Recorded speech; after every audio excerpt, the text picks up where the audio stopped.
আসসালামু আলাইকুম ওয়া রাহমাতুল্লাহি ওয়া বারাকাতুহু। আপনার জীবনে সব দুঃখ শেষ হয়েছে ভেবে স্বস্তি পাচ্ছেন। তবে সাবধান হন। কারণ কষ্টের পরেই আল্লাহ আপনাকে অন্য এক পরীক্ষায় ফেলেন এবং সেই পরীক্ষাগুলো এত নিঃশব্দে আসে, আপনি বুঝতেও পারবেন না। আপনি একটা নতুন যুদ্ধের ভেতরে ঢুকে গেছেন। আপনি কি জানেন, আপনি যেই কষ্ট থেকে সদ্য মুক্তি পেয়েছেন, হতে পারে সেটাই ছিল প্রস্তুতির মঞ্চ। কারণ এখন শুরু হতে যাচ্ছে এমন কিছু পরীক্ষা, যেগুলোর মাধ্যমে আল্লাহ বুঝে নেবেন আপনি শুধু দোয়া করার সময়ে তার নন, না, আপনি সত্যিই তার হয়ে উঠছেন কিনা। আপনি হয়তো ভাবছেন, আল্লাহ তো আমার কষ্ট শেষ করেছেন, এখন তো শান্তির সময়। কিন্তু কোরআনুল কারিমে বলা হয়েছে, অবশ্যই আমি তোমাদের পরীক্ষা করব ভয়, ক্ষুধা ও সম্পদ, জীবন এবং ফলের ঘাটতি দ্বারা। আর এই আয়াতটা অনেক সময় এমন একটা সময়ে এসে জীবন্ত হয়ে ওঠে, যখন আপনি কষ্ট থেকে বের হয়ে একটু হাঁফ ছেড়ে বাঁচতে চান। কিন্তু হঠাৎই শুরু হয় নতুন ধরনের পরীক্ষা। আপনি যদি এখন শান্তিতে থাকেন, মনে রাখবেন আল্লাহর পরীক্ষা শেষ মানেই সব শেষ নয়।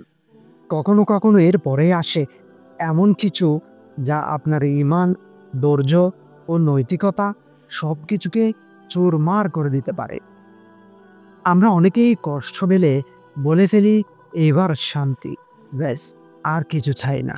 কিন্তু ভাই ও বোন, আল্লাহ তখন বলেন, এবার দেখি তুমি আমার দেওয়া প্রশান্তির যোগ্য কিনা। তো আজকের এই ভিডিওটিতে আমি আপনাদেরকে বলবো, কষ্টের শেষ মানেই যেই গল্পের শেষ না, বরং আল্লাহ তখন এমন 5টি পরীক্ষা শুরু করেন, যেগুলো পেরোতে না পারলে আপনি সেই শান্তির স্বাদ কখনো টিকিয়ে রাখতে পারবেন না। প্রথম পরীক্ষা, অহংকারের ফাঁদ।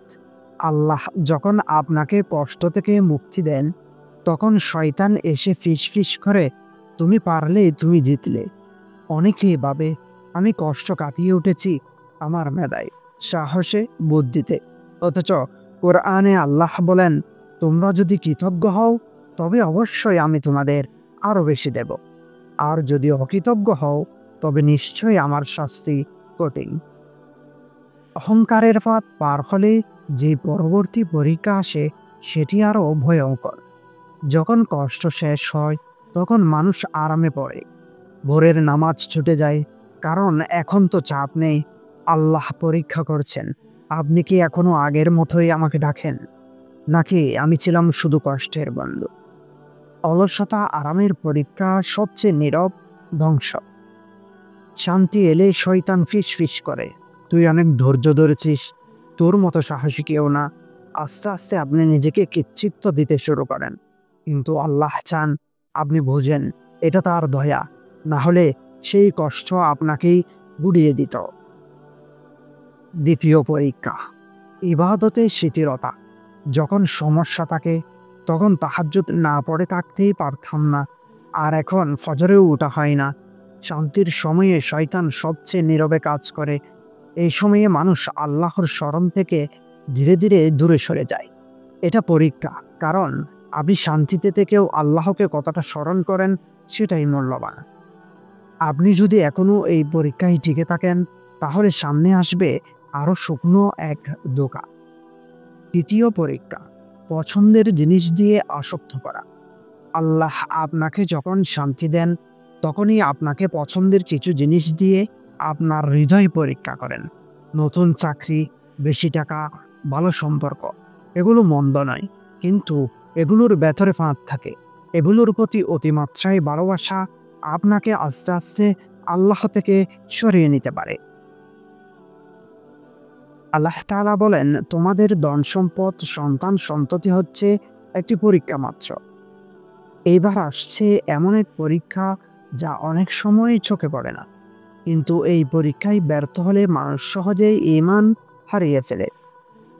চতুর্থ পরীক্ষা, পুরাতন গুনাহের দাগ। আপনি কষ্টে থাকলে গুনাহ ছেড়ে দিয়েছিলেন, কিন্তু এখন পুরাতন অভ্যাস, পুরাতন সম্পর্ক আবারও আপনার দরজায় কড়া নাড়ছে। শয়তান জানে আপনি এখন আর কাঁদেন না, শান্তিতে আছেন। তাই সে আবার পুরনো অস্ত্রগুলো ব্যবহার শুরু করে। আপনি মনে করেন একটু করে করলেই বা কি হয়, আমি তো আগের মতো নই। কিন্তু এটাই হলো ফান। সবচেয়ে শেষ পরীক্ষাটি এত সূক্ষ্ম, এত গভীর, আপনি টেরও পাবেন না। আপনি নিজের ভেতরেই ধ্বংস হয়ে যাচ্ছেন। আপনি যেই গুনাহগুলো থেকে কষ্টে পড়ে বাঁচতে চেয়েছিলেন, আস্তে আস্তে সেই পুরনো বন্ধুরা ফিরে আসে। একটুখানি গান, একটুখানি ফেসবুক স্ক্রল, একটুখানি গসিপ। কিন্তু এটাই পরীক্ষা। আপনি কি আল্লাহর দয়াকে সম্মান করবেন না অবহেলা করবেন? পঞ্চম পরীক্ষা, আত্মতৃপ্তির মরণঘাত। আমি তো ভালোই আছি, এখন আর কিছুরই দরকার নেই। এই শান্তিটাই স্থায়ী। এই ভেবে আপনি থেমে যান। আত্মতৃপ্তি হলো ঈমান ধ্বংসের সূক্ষ্ম বিষয়। আপনি যখন মনে করেন এখন আর কিছুই করতে হবে না, ঠিক তখনই আপনি সর্বনাশের রাস্তায় পা রাখেন। সবচেয়ে বেশি ভয় করো নিজের আমলকে যথেষ্ট মনে করার প্রবণতাকে। তো প্রিয় দিনই ভাই ও বোন, আল্লাহ যখন কষ্ট শেষ করেন তখন তিনি দেখতে চান আপনি শান্তির সময়েও কি তাকে একইভাবে ভালোবাসেন যেমন কষ্টের সময়ে ভালোবাসতেন। আপনি কি এখনো কাঁদেন তার দরবারে? আপনি কি এখনো জিকির করেন রিজিক বাড়াতে চাইলে যেমন করতেন? অনেক সময় আপনি সোজা পথে চলেছেন, কিন্তু পরিবার বা কাছের বন্ধুরাই বাঁকা কথা বলে। এই যে নামাজি হয়েছ, এখন কি বুজুর্গ হয়ে গেছ? অনেকেই পরিবারের এই কথাটি আপনাকে বলে থাকে। আল্লাহ দেখেন আপনি কি তার জন্য মানুষকে মেনে চলবেন, না মানুষের জন্য তাকে ছাড়বে।